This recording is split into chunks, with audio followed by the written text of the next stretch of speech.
One thing I think that many people don't know about you, who know you as the Black Panther, now the congressman, about your leadership role in organizing in public housing in Chicago. Now, how does that come about? Well, you know,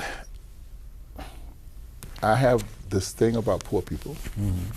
I don't know where it comes from, but I do. That's a part of what I, you know, that's what motivate me is to work on behalf of poor people. So in public housing, I mean, you know, that's where the wretched of the earth in Chicago. That's where a lot of them resided, and so I found myself involved in that. I always viewed myself as being someone who could make a difference, not only, well, first and foremost in other folks' lives, more so than mine.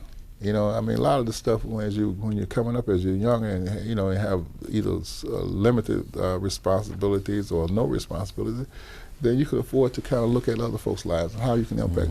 And I wanted to impact other people's lives, and I wanted to help the poor people, and so I became involved in the public housing area, you know, and you know, working with poor people. I remember, I don't even remember the lady's name, but I remember even when the Panther Party, this was back on a cold winter day in Chicago. We had just organized as the Panther Party. This lady must have lived across the street from from Crane High School.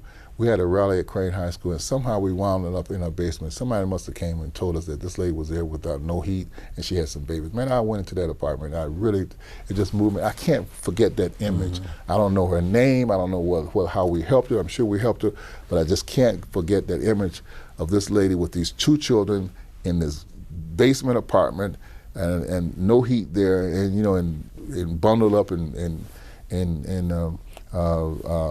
a lot of coats and things like that, you know, and some kind of covering. But I won't forget that.